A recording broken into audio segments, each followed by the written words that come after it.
welcome back to Apocalyptic Guitars. So what we're going to do today is we're going to finish up with the body blank. We're going to complete the body blank, and we're going to cut the this piece of board here. We're going to, plane it down, get it even, and then we're going to glue it. That's all in this episode. So here we go. Let's get started. Remember, folks, safety first.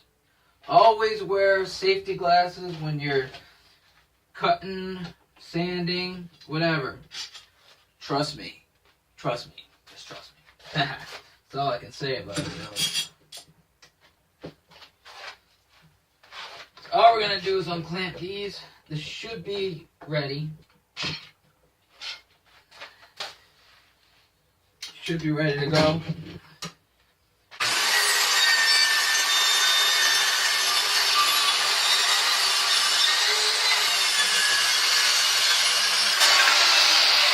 There you go.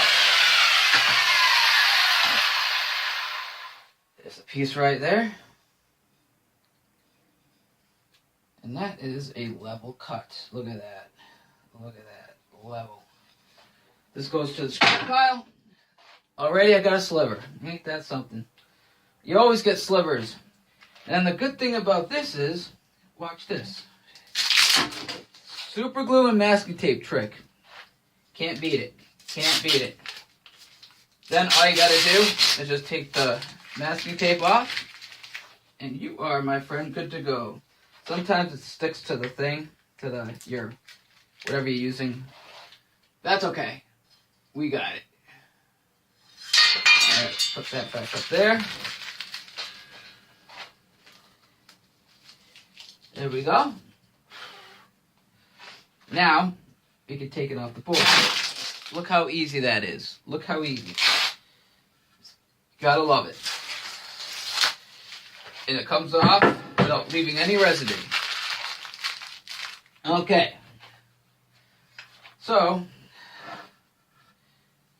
that's pretty straight, right? Let's take let's get it roughly where we're gonna mount it on the thing. Until you plane it and potentially sand it, it's not gonna look good right off the bat when you're putting it up against. Yeah, see? So I gotta plane it now and level it down. So we take a plane,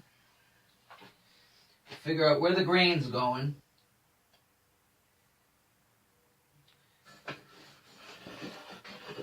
and then you just plane. Now you're gonna see little shavings coming out of this. That's what happens when you plane.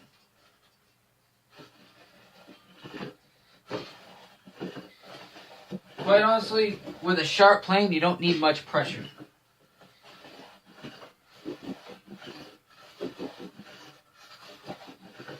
You don't need much pressure at all.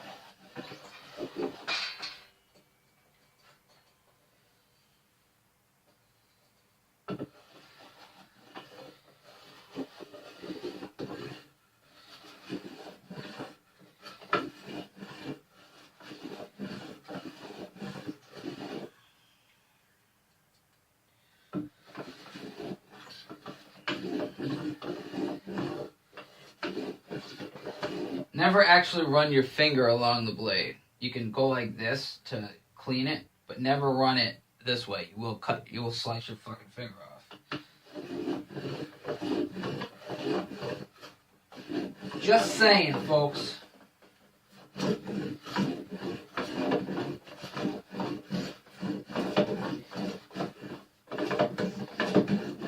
we go. That's nice.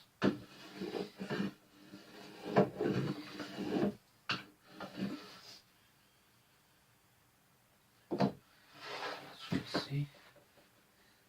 Looking better. Looking better. Let's see if we get this flat here.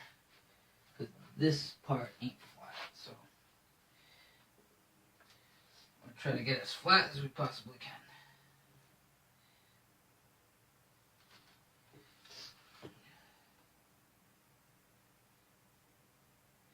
All right, so what we're going to do now is we're going to take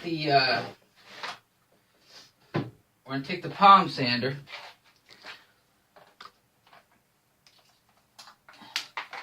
Get that out of the way. We're going to take the palm sander now and just sand it down so it's level. You don't want to. This takes practice, folks. Let me just say that this takes practice because you want the sander to be level and not, kind of go catawampus all over the place. Because you do want a nice level surface when you're gluing for the joint. So, I got 80 grit on here. So it's going to take off some wood, which is what we want.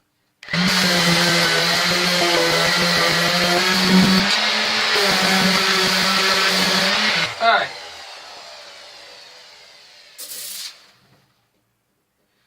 Okay, that looks so much better now. And a good way to check that is to use your straight edge. I don't feel any wobble. There's no wobble at all. Not on this side either. No wobble. So that's a good sign. Now we might have to do that to the other side now. Let's just check. Oh yeah, that's much better. Much better.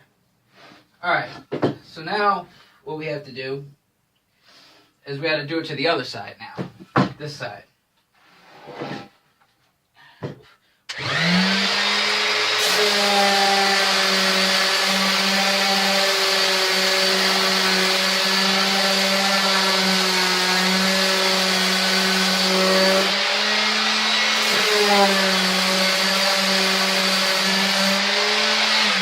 Alright, now let's check this side. Let's check it out. Looks good on that side. Let's check for wobble. See if there's any wobble. By gum hell, it's perfect.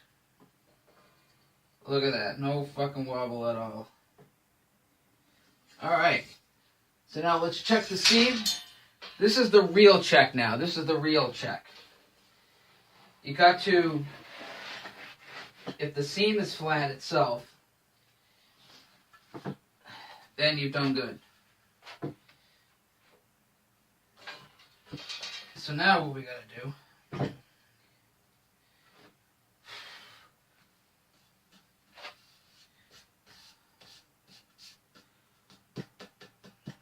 all we gotta do now is wipe it down. We're good to go. And then we glue. Now what we're gonna do is glue the son's bitch. So, all you need to make sure the joint is clean. You gotta make sure it's clean. If it ain't, it'll cause problems.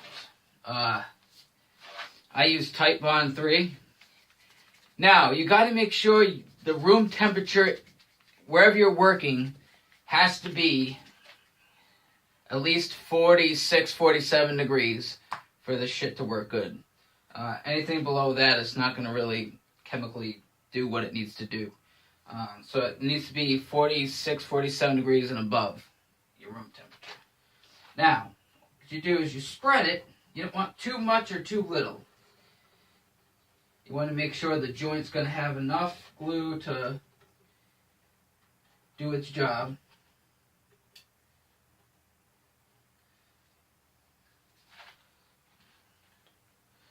Just like that. And then I like to use this thing as a glue spreader. Works pretty cool. Pretty good. Make sure you get the entire joint.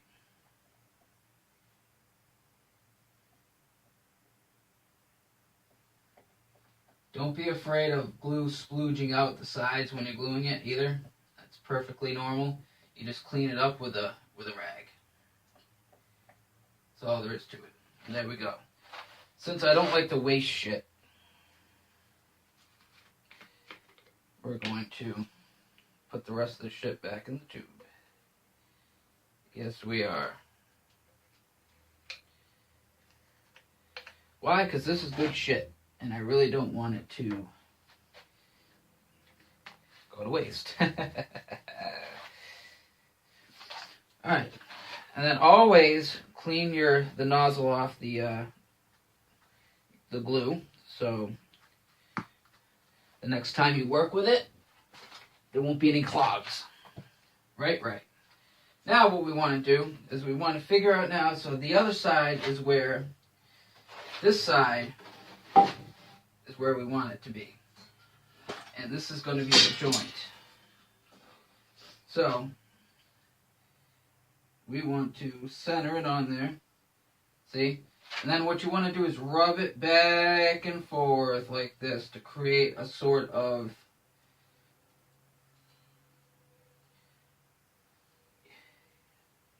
it's like a sort of a,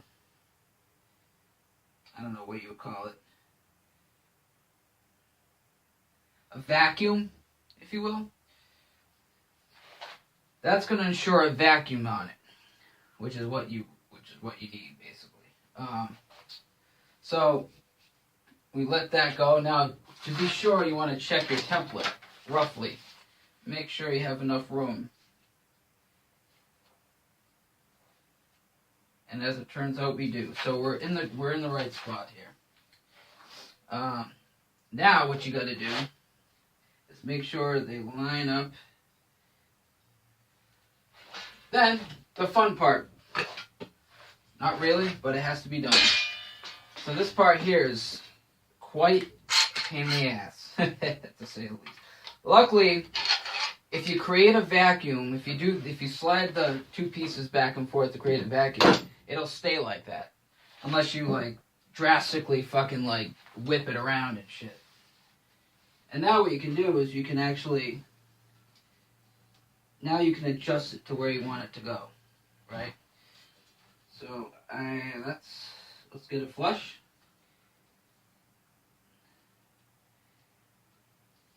That's pretty flush, okay? Now, you don't want too much pressure on it. You don't want too much pressure. You could starve the glue joint if you do that. So, you do not want to starve the glue joint. That's a no. There we go. Now you can tighten it down. Again, you don't want to tighten it too much. Again, don't worry if there's a little bit left, you know, there's just a teeny bit left on there, because eventually you're just going to sand off the dry glue anyway. So it's not going to affect anything if you do that. So there we go. Now we're going to let this cure for about 3 or 4 hours, right? And yeah, we're going to touch it up and it should be all stable like this one is. This one, I did like the stand test. I stood on it, make sure it wouldn't break. I did the push down test to make sure it wouldn't break. This is solid. This is a solid joint right here. So, yep. But anyway, that's it for this episode. I hope you enjoyed it. From here on out, the episodes are going to be kind of spread more out, if you will. Longer periods of time in between. Because gluing takes a while, you know, especially to cure. It takes 24 hours for this stuff to fully harden.